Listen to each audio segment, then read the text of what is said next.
this is weird, and don't answer this question if you don't want to, Patrick. But I have... I don't know why you brought this up, but I did hear you discuss that you had an extraordinary disagreement with your wife about yourself. Do you know what I'm talking about? By myself, you mean... Yes. Yeah. Ooh. Listen, yes. listen, do you know this story? I do not know Listen this with story. interest. Well, one night, as you do, we were talking about stuff, and I just happened to mention, and of course, being circumcised, I said... They were chatting, they're married. They're married, they're allowed. And she said, "You're not circumcised."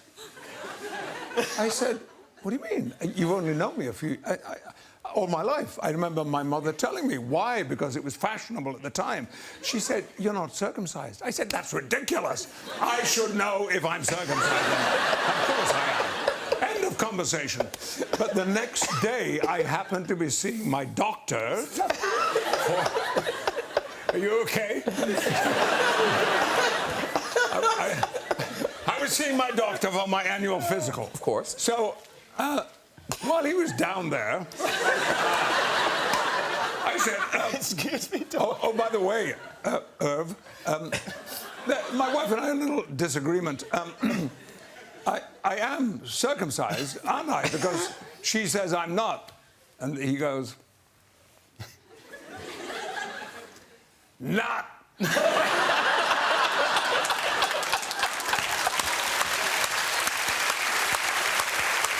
said, no, it's not possible. So he looked down again and he said, "Hey, I'm Jewish. I know the difference." That is a bizarre story. Too much.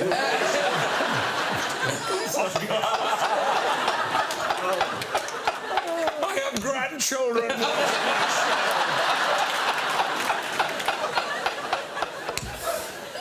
You're going to have to change your Facebook status now.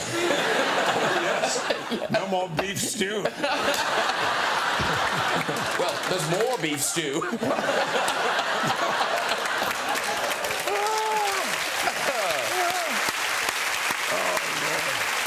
Now, have you got... Obviously, you're a fan of the One Direction, I can see. But has One Direction met Ian McKellen? Is Ian McKellen One Direction before? I thought he'd have a bigger beard. You let down. Yeah. No, but didn't you come close to meeting him in New Zealand? We did, yeah. Yeah, we were on tour in New Zealand, and they were filming. Yes. And you were meant to come and see us filming the day after your final concert. So I thought I'd go and have a look at them, see who they are. Yeah. Very enjoyable, thank you. Thank you. It was a very He's small... a wizard, so I think he wins. It was a very small show. I mean, it was just you, no fireworks or anything, but quite a small theatre. Do you remember? Cinema. Back in the day. Remember? Anyway, they didn't turn up the next day to visit us because why? I don't know. Why? What had happened on your last night? I think we... I don't know... I don't think... I mean, maybe. We're on the water tonight, though, so we're safe. Yeah, your plane might have been moved early or something. Yeah. Now, Ian McKellen, because I saw the pictures of you all at the premiere on Monday night. Oh, yes. And, I mean, it's been part of your life for nigh on 14 years now. So it was that an emotional night, or were the emotions happened already? Yeah, well, it's over. You know, we've not been working on The Hobbit for some time now, but it was very moving. I mean, you go, and these kids have been sleeping out all night. Well, you know about this, but the So we can get in. We did. We're all homeless. these people were not born when we started making Lord of the Rings, you know. So it's a big part of their lives, and that's very, very sweet, isn't it? And to be able to see all 6 movies now and show them to their kids. God, that's what's nice. We've made classics. That's lovely. And also, it will take nearly a day to watch it. But it can be done. Have you done it? Yeah, I think I did it. I was off school ill once. I think I did with my friend. I think we watched them. But all I mean, we might have watched 1 or 2. 3 or... You're amazing. Right answer. So are you.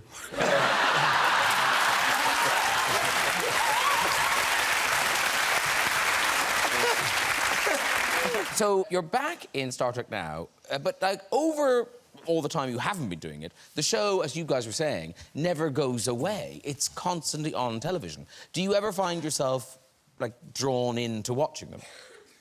I don't look for it. but occasionally, you know, you're going... Yeah. And, oh, dear. There was one night in a hotel somewhere, I'd flown in, I had ordered room service, and I was flicking... And there was, oh, Star Trek, Next Generation. OK, let's see what's going on. I'll just watch it for a couple of minutes. Well, I got hooked. And then there was a ring at the doorbell, and my order arrived, my room service order arrived, and the waiter came in, looked at me... looked at the television, and I thought, he's going to go away and tell the entire kitchen, it is the saddest thing I've ever... This guy is upstairs, alone, having room service, watching himself. We've all been there. We've all been there. I was famous. That's big comfort. Thank you. No, I was going to say, Judy Dench tried to tell a story about you and her at Buckingham Palace. Mm. Do you remember this story? In the throne room? Yes. Yeah. It was a very posh occasion. I can imagine. Every occasion at Buckingham Palace is posh, I suppose. I was sitting next to the Queen's late sister, Vanessa Kirby, Princess Margaret. So the banquet was over and you were free to go around, and there was a sound of music playing. You know, perhaps there was a dance going along. And so Judy and I went along the corridor and into what we both felt was a vaguely familiar room. There was a little band playing. And we had a little twirl around the room and nobody else there. I said, I think this is the throne room. You know, where you got made a dame and I got made a knight, and, you know, the two thrones for the Queen and her consort. I said, but where are they? She said, I don't know, let's have a look. So we went on dancing round, round the corner and found ourselves behind the band, and there, behind this sort of partition, was the thrones. Oh, wow. So we sat on them.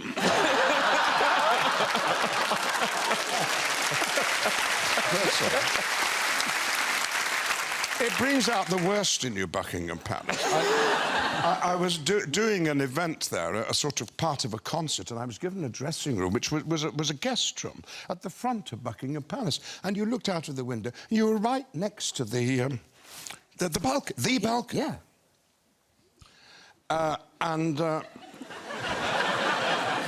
I thought, well, I could just go out there and have a fag. So and there I am, looking down the mile. And suddenly there's a minor searchlight on me, and below there's a policeman saying, Sir Ian, don't forget you're in Buckingham Palace. Well, about 6 months later, I'm going along to get a medal on this occasion. And as we came through the gates, there was the same policeman. He said, oh, not you two again. But now, what is lovely, because acting is a kind of transient thing. You meet people, then you don't. But one of the lovely things that came out of these films is your friendship with Ian McKellen. Now, but you must have known Ian McKellen before the films. Oh, yes, since I was a teenager. He's 2 years older than me. He said something the other day, really, along with what he was just said, one of the nicest things ever. He said, yeah, Patrick Stewart and I really feel that at last I have a brother. Oh, that's adorable. He might have said father, of course. You have a kind of a theory about the way he speaks, the way Ian McKellen speaks. Well, we did an animated movie together, as well as these. You did? Yeah, it was called Flushed Away. I really love it. My son often says, why was there no sequel to that? And I said, because I lost a lot of money. But I always remember he played the toad, Rita. Hello, Rita. And I was always like, he can get, like, consonants where there's nothing. Like, he can make a one-syllable word into 20. OK, here's a test for you. Here's a test for you. If you shut your eyes... Yes. Shut your eyes. OK. Is this the real voice of Ian McKellen, or is it somebody doing Ian McKellen? OK. Graham, is there room for another mutant on that sofa of yours? That's the real... That's him. That is the real... It is him. Yeah, yes, it is. Come out, Ian McKellen!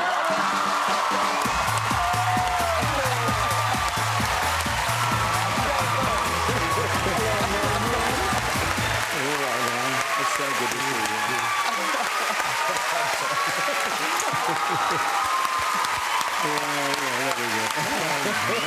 Hello, darling. Hi, lovely to see you. Thank you so much for coming. Have a seat. Have a seat, too.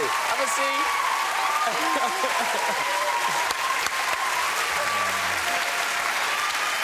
My shoe bubbles, yeah.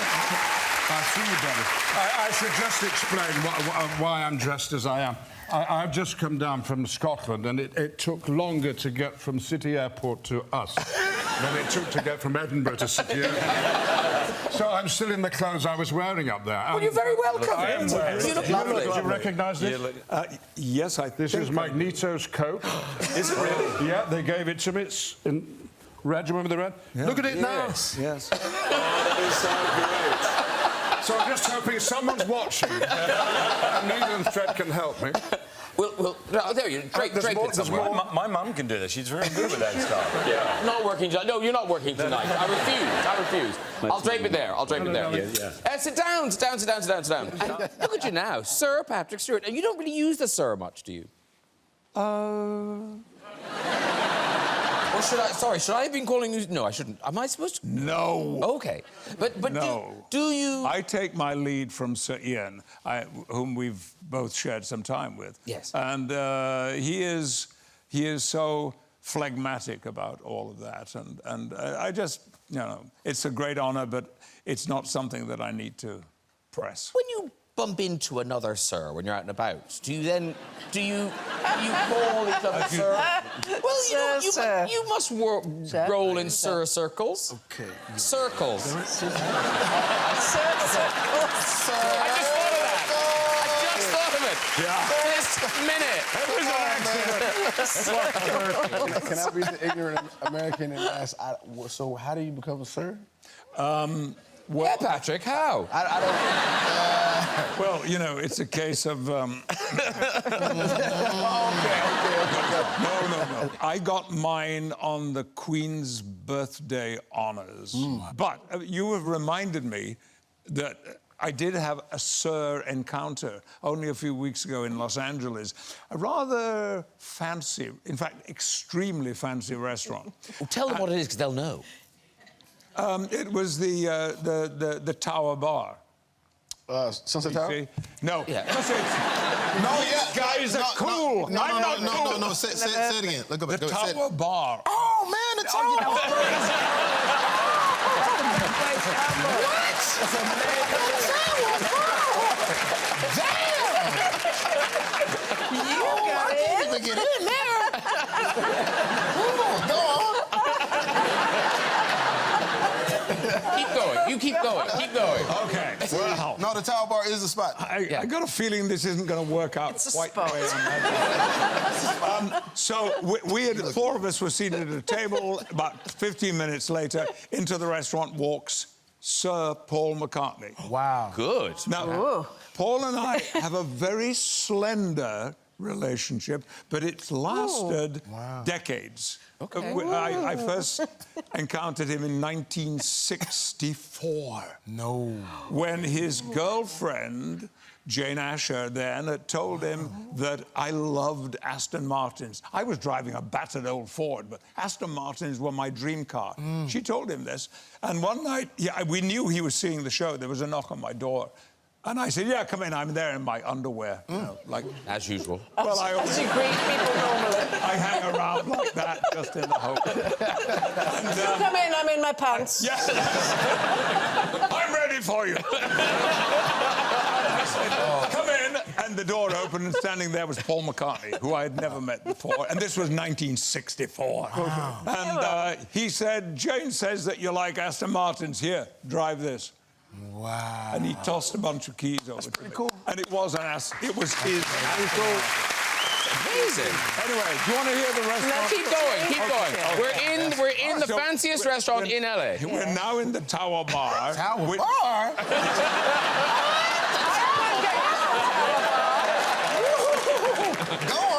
It's a legend.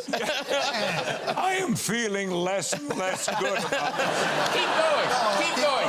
You're in there. So Paul McCartney's come in. Wait. You've known him Yeah. since the 60s. And he sees me and comes over, and I stand up and say hi, and we have a big hug in the restaurant, and I'm very much aware that there's all the tables are full and this kind of thing. And we talk for 5 or 6 minutes, and he goes and sits down. 5 minutes go by, and into the restaurant walks Sir Ringo Starr.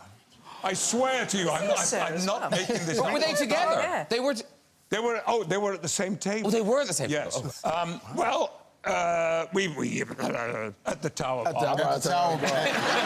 Oh, man, I am expecting so many free meals.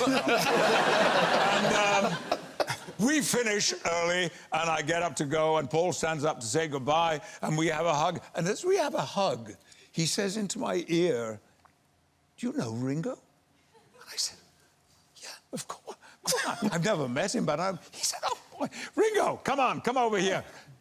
Hang on a minute, he said, "Sir Ringo, Sir Patrick, Sir Paul.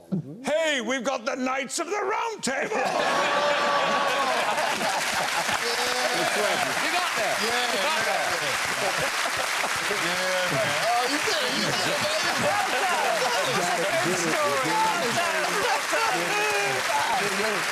So this production of Mother Goose, what makes it special? It sounds like you've thrown everything at this. It's got it all. Well, I went to the management and I said, before I finish, I want to play Dame once more. I have played Widow Twankey in Aladdin. Great success. And thank you, as the saying goes, once they've seen your Twankey, can a goose be far behind?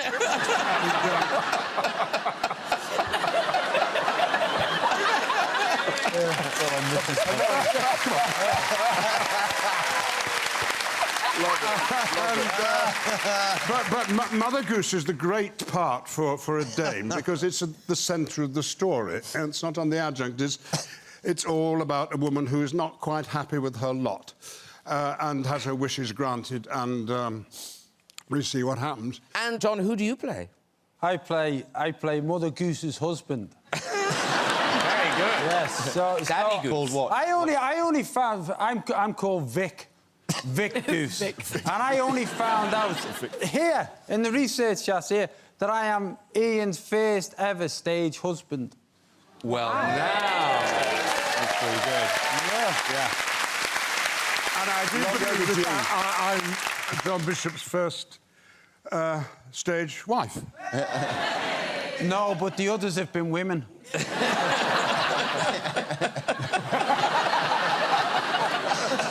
Now, recently, you have been talking, though, about Jean-Luc Picard. He's coming back. Is this right? That... I know. So where is he coming back? Is it on telly? Where's he coming back to? Yeah, like, is it a movie? Is it a... Yeah, he's doing his shopping.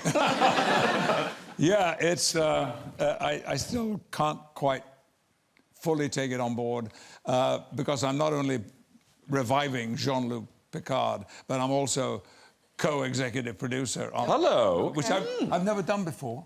It sounds quite easy. Well, it's got the word executive and co, so, you know. Yeah. No, there's going to be a... And you're the famous one, so the other one can do all the work. Well, there are several of us. Yeah, we are reviving... we're reviving a Picard story. It's exactly 19 years in the future, which was how time has passed since the last time I put on my spacesuit. Has it really been that long? 19. It has been, yeah. Wow. Yeah. I mean, for the television series. Yeah.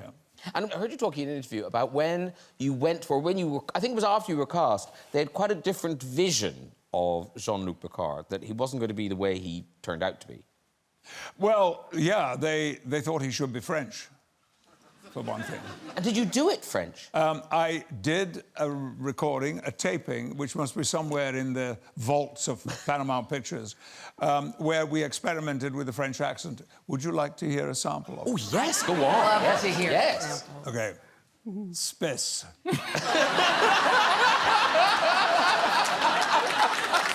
the final frontier. These are the voyage of the starship Enterprise. They didn't use it. It's very good. Yourself and Judi Dench, you haven't done this yet, but you're going to be working together soon, I believe. We are in the movie of Cats. Wow. Did you expect that? The musical Cats. Yes, The musical Cats.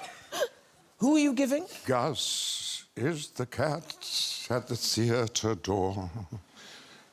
My name, as I ought to have told you before, is really Asparagus, but that's such a fuss to pronounce that they usually call me just Gus. Wow. Cara, you're the only one who has a tongue. Long may it remain that way. But look, if you're making a group, I'm very happy. The invitation is so open. But you might well ask, how do you prepare for being a cat? How do you prepare for being a cat? Sorry. Well, at the moment, I'm looking for the inner pussy.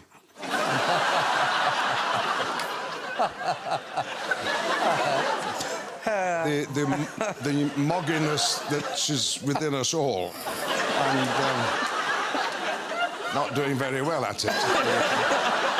I thought of going on a cat diet, you know, weekends just eating cat food and seeing if that helped. But I've always thought that tinned cat food smelt as if it might be rather tasty.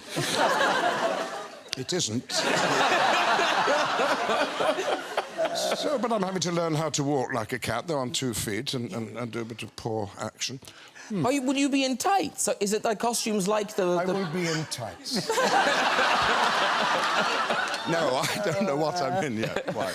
And Judy is in that, and I think we're going to have a little brief number together. Oh, lovely. Oh, yeah. Yes, I've always wanted to be in a musical on stage, and I've never really made it, so this is rather late in the day. It's and better. Bit of a dream come true. Yes. Because when did this happen? When I was...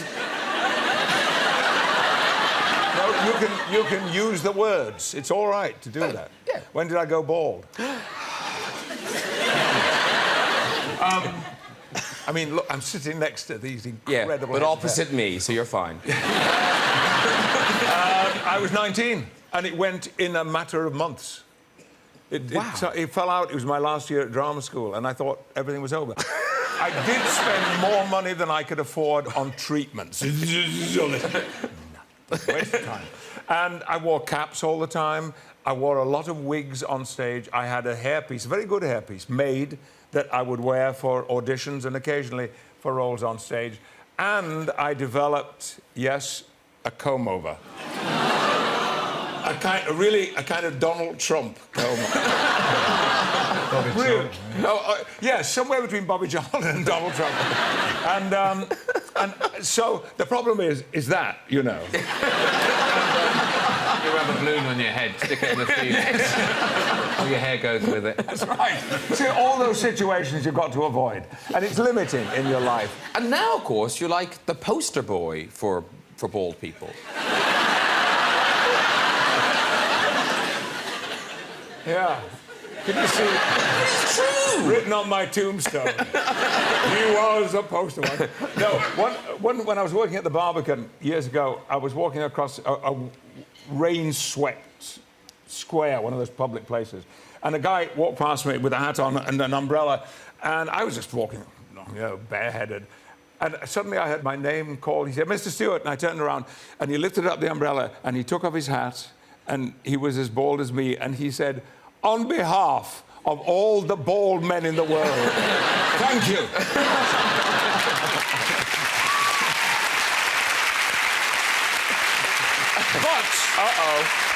But I have been looking at Wayne Rooney, and I am very... No, it's superb. It's superb. I'm not sure superb's the word. I mean, I'm wondering about going down that road. Do it. No. Do it, be a laugh. We can do jokes about it in the monologue. I might get some dates. Oh, as if. You need the help.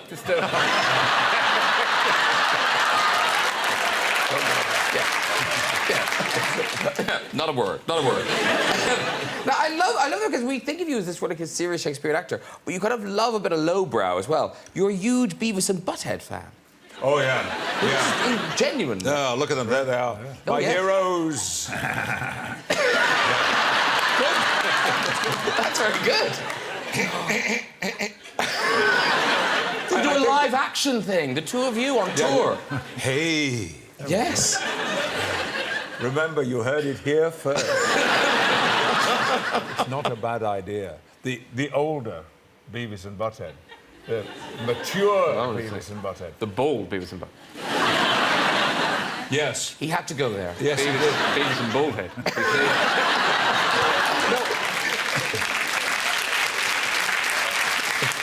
Now, you mentioned Bolton in your school. Yes. This is so sweet. I haven't seen this picture before. This is you in school, and you've sort of changed a lot and not changed at all. This is you just in there. What were you giving? Well, that was a play called Friar Bacon and Friar Bungay. It's an Elizabethan play written about Shakespeare's time, and I was playing the young heroine. But there were girls in the school. You can't quite see the boy in the sixth form who I was madly in love with. Do you want to try and find him? Brian Oakley. He's quite handsome, that one. No. Never mind. Him? I don't know him. I'm going to struggle. I mean, it's a good game, but I'm not sure I'll get it. Yes. He might be just out of shot, I think, yes. Oh, dear. And people obviously get very excited when you go on tour and places rather. So you've got a blue plaque, haven't you? Most people have to die to get a blue plaque. Did you get one in Liverpool? I've got a number of blue plaques. Oh, have you? Yeah, I've got one on the house where I was born, in Burnley, but I did go and visit it on my second only visit to Burnley, because we left when I was 2 months old, and I think they put it on the wrong house. No, this other one is in Liverpool, I think, or Leeds, maybe. I think it's Liverpool. We thought it was Leeds, but... I think it's Liverpool. We think it's Liverpool. Yes. Yes. Well, what was I doing there? I think... I can tell you what you were doing there. I can tell you what you were doing there. Sir Ian McKellen sat here on table 5 and enjoyed a jack of potato and a latte.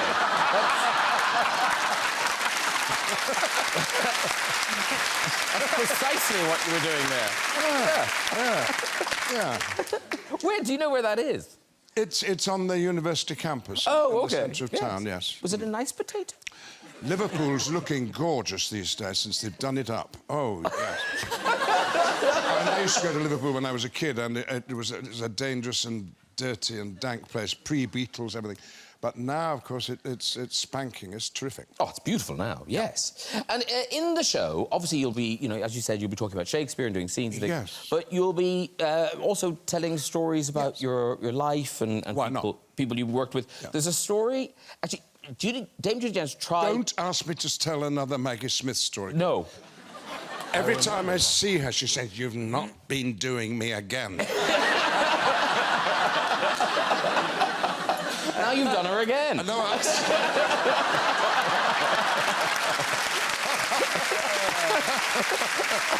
oh, dear. Some people really wanted you for the part, so they thought that Jean might like you better if you weren't bald. Is that right? Yes. I was to do my final audition. I did audition 4 times. And this one would be for the Paramount Pictures organization, the executives, on whose lot we were going to be shooting. And my agent called and said, Patrick, they've called us and they want to know if you've got a wig or a hairpiece or anything you could wear. And I said, yeah? But why? Well, they'd like to see you. So I said, but it's in London. So they had it flown. Really? Oh. Those were the days, eh? You know, when you could say, fly my wig. What kind of wig was it? I'm intrigued. What colour? Well, it was my own hair, so it had to be changed quite a lot. It had to be my own hair colour. And A little pussycat wig? We've got a picture of you. This is how Captain Luc Picard might have been. Here he is.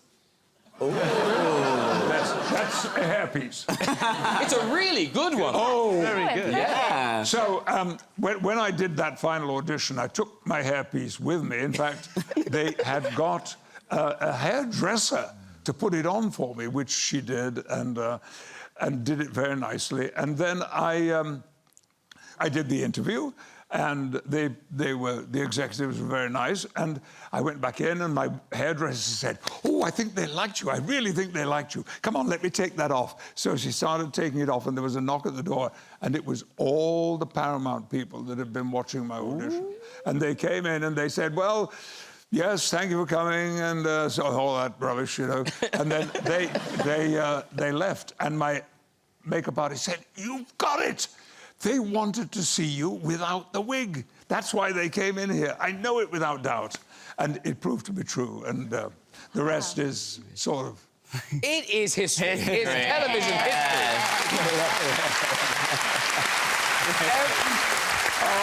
Well, listen, Ian McKellen, I've heard you tell a very sweet story. I think you were 8 or 9 and you met a special someone. Yes, we were on holiday in North Wales. Yes. And staying in the same guest house was a lovely girl called Wendy, who was from the Midlands. And we were very sweet on each other and used to go walks together and hold hands. I remember that. And when we parted after a week, I realised that this must be love. I'd heard about love, but this was it. This was it. And so I wrote a letter to Wendy and, blissfully got a return letter from her. And we started a correspondence. Now, people here have no idea the thrill of waiting for a letter from the person you love. Because they're there instantly, aren't they? They weren't when I was 9 years old. You had to wait. And if the letter wasn't there at 8 o'clock in the morning, worry not, because there was a second delivery, you know, 11 a.m. and another one in the afternoon. And when that didn't happen, you said, well, there's always tomorrow. It was a great, great thing. Anyway, eventually it faded out, and I turned in another direction. And I often wondered what had happened to Wendy. And just about a year ago, I was at the National Theatre at the interval, and a lady of my own age came up to me and said, hello, and I said, hello, and she said, I'm Wendy. Oh, wow. So we had a hug, and we haven't corresponded, and if she's watching this show, she's welcome to get in touch. Yeah. We could perhaps pick up where we left off. And do you still have the letters? Oh, no. No. What a good question, but I don't. No. Oh. What did you do with them? You just chucked them? This is a very disturbing... I didn't keep them. No. Did she? Oh, because they're the ones that are worth the money. No one cares about Wendy's letters. They're the ones on eBay that you're going to be bidding on. But now, you guys, Ricky and Patrick, you obviously know each other. You work together on extras. And, yeah. Now, is it true that you didn't think it was Ricky trying to contact you? It is true, yeah. I had a friend who was very good at doing impersonations, voices. And I was in my local supermarket down in Bermondsey, you know, keeping it real. Collecting your club points. Exactly. And my phone rang, and I said, yeah, hello. And this voice said, hi, Patrick, it's Ricky. Ricky. And I said, Ricky? Ricky Gervais, yeah. Listen, we're doing this show, new show, and maybe you've heard of it. And he pitched extras to me. And he convinced me that I was not speaking to my friend, the impersonator. Yeah. It really was Ricky Gervais. Now, I've never asked you this, Ricky, but was that the customary way with which you approached actors? Yeah, every time I asked every person personally to be in it. And did you make sure they were in the supermarket? No, I didn't know. I thought you were in a play at the time. No, sir. I was in the Bermondsey supermarket. It was amazing. It's still the record for extras for the most takes. 2 grown men just giggling Just giggling every time he said knickers or something. It was just... How many takes? I think it was about 45, but it was just...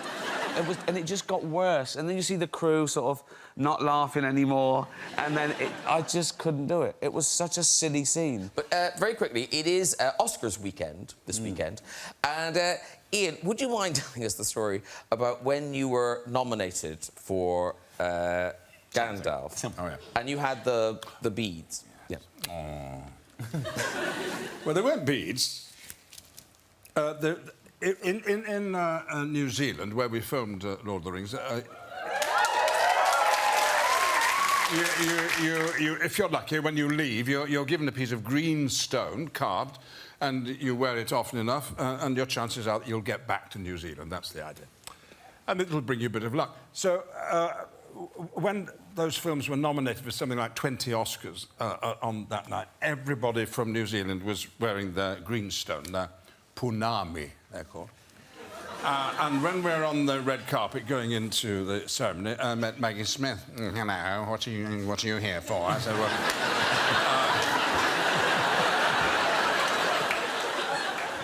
I said, well, Lord of the Rings. Oh, yeah. She said, what's that round your neck? Oh, so it's my punami, Maggie. Oh, your punami, what's that for? I said, well, if I wear it, it'll bring me luck, and... oh, very nice.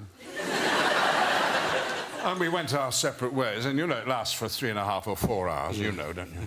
Oh, yeah. Oh, God, you sit there and sit there. And at the end, of course, everyone else wins the Oscar apart from you. And a bit dejected, you're coming out looking forward to a drink, and you bump into Maggie Smith, and she points out at you and she says, it didn't work, did it?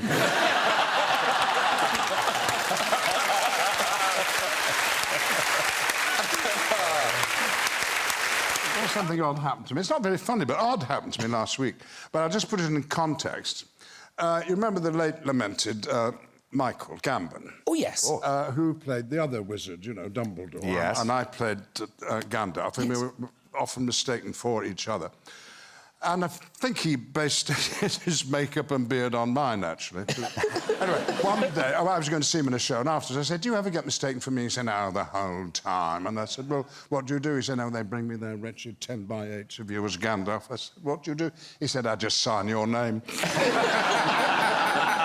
No, but that's in the back of your mind.